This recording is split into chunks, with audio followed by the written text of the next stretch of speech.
Hello friends, welcome back to the session. In today's session we'll be discussing about different braking techniques.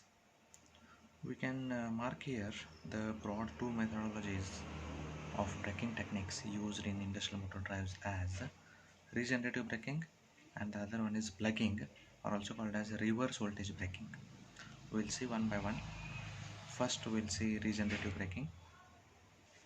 For this regenerative braking, we'll be considering the power input to the induction motor is given by Pin is equal to 3VIS cos phi s, where this phi s is phase angle between V, that is the stator phase voltage, and the stator current.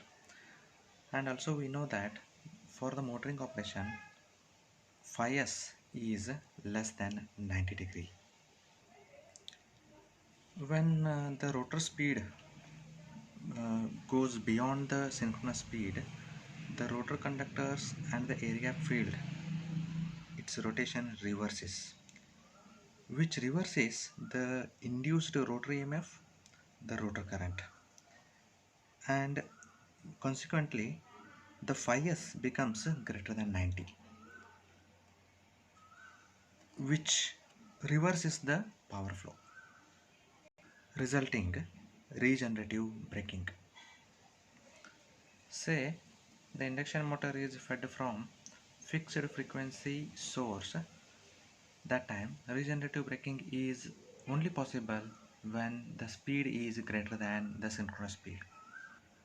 In the next I'll show you the torque speed characteristics for a regenerative braking. So this is the torque speed characteristics for regenerative braking. You can see when it is up to the synchronous speed, it was acting in the motoring mode. When it goes beyond the synchronous speed, it enters the regenerative braking as we discussed.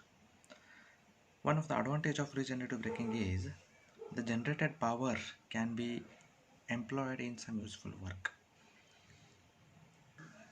Let us go through the other method, that is the reverse voltage braking, or also called as a plugging. So the concept lies as when the phase sequence of a supply to the motor which is running at a particular speed is reversed. And how we are reversing it? By interchanging connections of any two phases of stator with respect to the supply terminals. Then the operation shifts from motoring to the plugging. The plugging characteristics are as shown. So in the figure A, quadrant 1, 2, 3 are shown, and in figure B, quadrant 4 operation is given.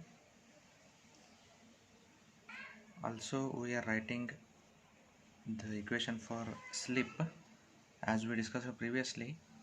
When the synchronous speed in opposite direction, the slip, that is the negative sequence slip, is the same as that of 2 minus s, already we discussed. Now by considering slip as 2 minus s, and at the instant of switch over from motoring to plugging, slip cannot be 0, but it is near to 2. Similarly, the rotor induced voltage can be twice of its value at the 0 speed. Consequently, motor current is very large, although the torque, the braking torque, is very much less.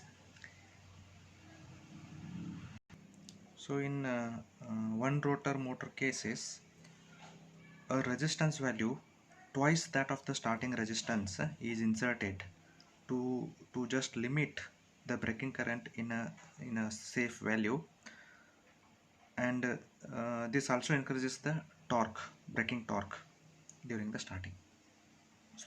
braking. From the speed torque characteristics, one more thing we can note as torque is not 0 at the 0 speed, it is having some value.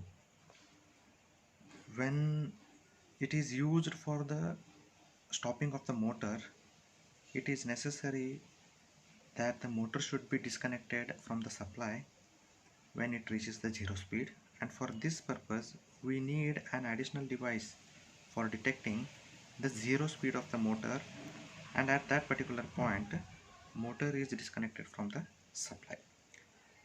This braking method is suitable for reversing the motor. Thank you friends. In the next session we will be dealing with variable frequency control from voltage sources. Thank you.